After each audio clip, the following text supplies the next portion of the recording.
Recientemente ustedes escucharon que el presidente Luis Abinader hablaba de que la posible reforma fiscal necesaria, la reforma fiscal,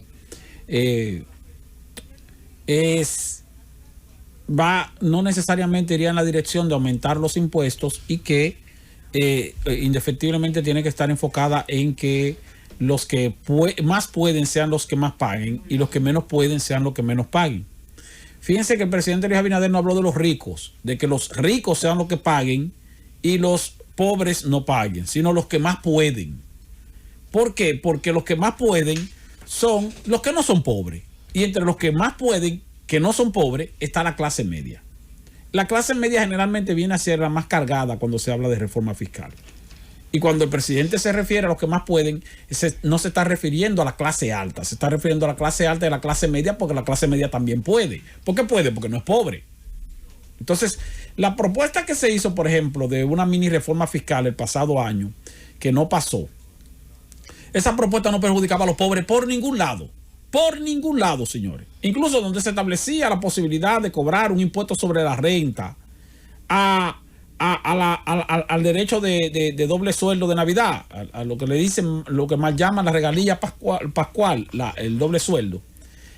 Hasta eso era para la clase media y no para los pobres. ¿Por qué? Porque eso iba a aplicarse a los salarios grabados, es decir, a los salarios a partir de los 35,000 pesos mensual. Todo el que ganara de menos de 35,000 pesos, como quiera, iba a seguir igual, no se le iba a aplicar esa carga. O, por ejemplo, la carga que se le iba a aplicar a las compras por internet. Bueno, ¿quiénes compran por internet? Los pobres no compran por internet. Los que cobran por internet son la clase media. Entonces, cuando se habla de los que más pueden, no se está hablando de los ricos, se está hablando de los que no son pobres.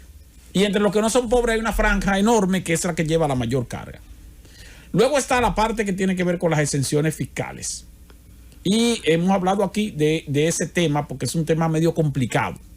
Complicado por dos razones.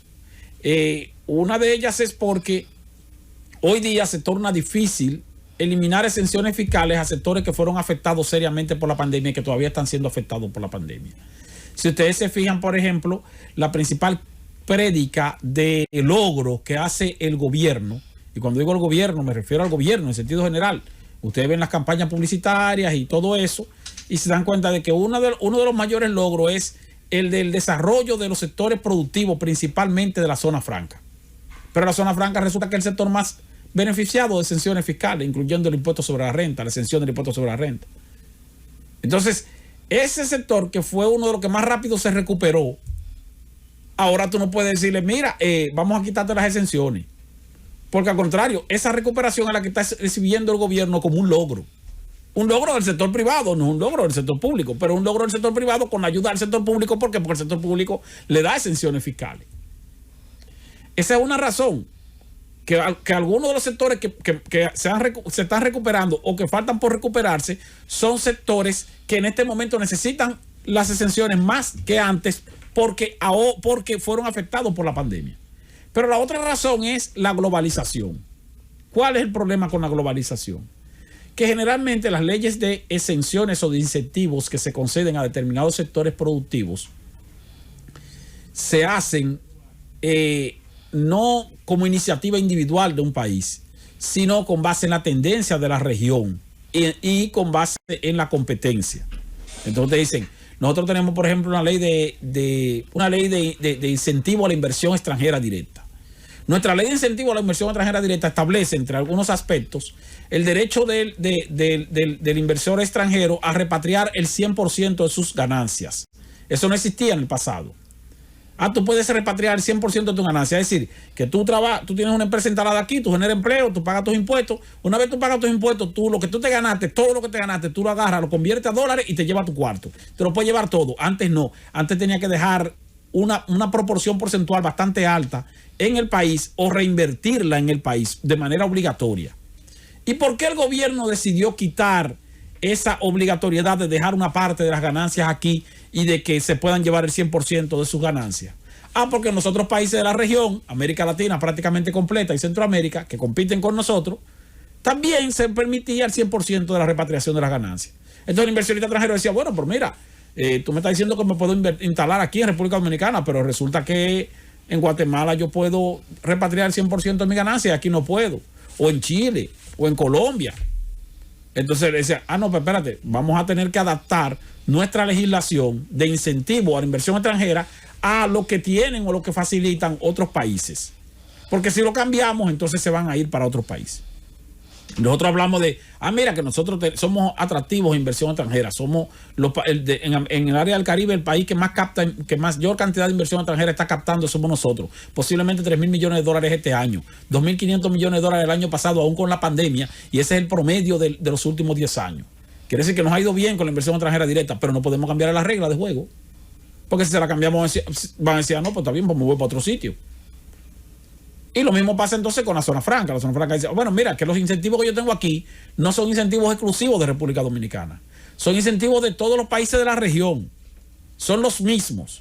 Y yo me quedo en República Dominicana porque tal vez aquí el clima es mejor por el asunto de la inseguridad ciudadana, aquí hay menos inseguridad ciudadana, o aquí hay mayor protección, o el clima más favorable, la ubicación geográfica, pero las condiciones en términos de incentivos son las mismas que tienen los demás países. Si me quitas esos incentivos, entonces yo me voy para otro país que mantenga los mismos incentivos. Y entonces eso también hace difícil la eliminación de exenciones fiscales. Por eso lo que se recomienda es una mayor supervisión y un mayor control de los incentivos fiscales para eliminar que las distorsiones que hay en los incentivos fiscales de forma tal que se sigan concediendo, pero que no haya desvíos que representan pérdida para el Estado. Porque es muy bonito cuando ustedes escuchan aquí a determinados profesionales del área, analistas, que dicen, señores, aquí conceden incentivos fiscales 209.000 millones de pesos cada año. Pero cuando tú vayas a hablar con el ministro de Hacienda, le dice, vamos a desglosar eso. A ver de dónde podemos reducir, aunque sea la mitad, porque 209.000 millones es mucho dinero. Sí, pero no hay de dónde reducirlo. No hay de dónde reducirlo. Se puede reducir tal vez un 5%, un 10% como mucho. ¿Por qué no hay? Porque reducirlo, por ejemplo, solamente de ITEVIS, de exenciones de ITEVIS. Pero ¿quién paga el ITEVIS? El consumidor final. Más del 50% de esos 109.000 millones, es decir, alrededor de 59.000 o 60.000 millones de esos 209.000 millones son de exenciones al ITEVIS. O sea, sectores que no pagan ITEVIS, servicios que no pagan ITEVIS. Bueno, entonces puedes decir, bueno, por ahí podemos empezar. Vamos a poner ITEVIS a todos esos servicios que no pagan ITEVIS y así entonces eliminamos esas exenciones y el gobierno puede recuperar una parte del dinero, sí, pero eso implica entonces aumentar los precios a todos los servicios que no pagan el ITEVIS y a todos los productos que no pagan el ITEVIS. Pero al final, ¿quiénes son los que pagan esos servicios y quiénes son los que pagan esos productos? Son los consumidores finales y ahí sí hay una situación, porque esos consumidores finales no solo son los que más pueden, sino que son los que más pueden y los que menos pueden. ¿Por qué? Porque el ITEVIS es un impuesto regresivo. ¿Qué quiere decir regresivo? Que se aplica por igual a ricos y a pobres. Y el ITEVIS que paga un rico es el mismo ITEVIS que paga un pobre. O el ITEVIS que paga un pobre es el mismo ITEVIS que paga un rico. Un impuesto regresivo, que en todo caso se torna negativo. Tú lo que puedes hacer es focalizar el ITEVIS. Y cuando decimos focalizarlo, cobrárselo a todo el mundo y después devolvérselo mediante algún tipo de mecanismo a la clase pobre que lo está pagando y no debería pagarlo. Pero ¿cómo tú se lo devuelves? Tú tendrías que crear un mecanismo para esa devolución, que nunca va a ser 100% efectivo y que siempre te va a dejar una proporción de la población pobre que va a quedar excluida. Y esa proporción de la población pobre que va a quedar excluida es la que te va a generar presiones sociales. Entonces se torna también difícil por ese lado. Se torna también difícil por ese lado. Lo otro es la prédica.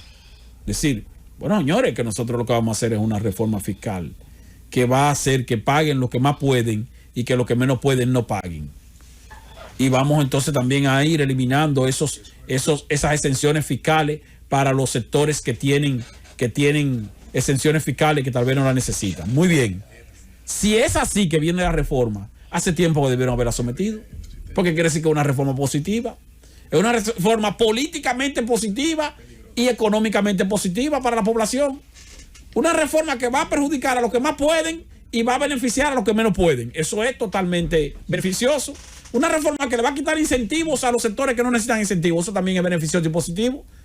¿Y por qué no la someten? Porque cuando hablamos de lo que más pueden y lo que menos pueden, no nos estamos refiriendo a los ricos y a los pobres, nos estamos refiriendo a la clase media. Si fuera tan fácil, si fuera tan bonita la reforma como políticamente se pinta la reforma fiscal, entonces uno lo que se pregunta es por qué estamos esperando para someterla. Eso quiere decir que no es bonita. Por eso yo decía la semana pasada que no se hicieran ilusiones. La reforma fiscal nunca es bonita porque siempre va a implicar una mayor carga en términos impositivos para los que pagan impuestos, no para los que no pagan. Y los que pagan impuestos son no solo los ricos que sí pueden pagar, sino la clase media, que aún sin poder pagarla, se asume que sí pueden porque tienen mejor condición que la clase pobre. Y esa clase media, esa es la que generalmente provoca mayores reacciones cuando se siente más golpeada, principalmente por un gobierno que llegó precisamente sustentado en la clase media. Francis.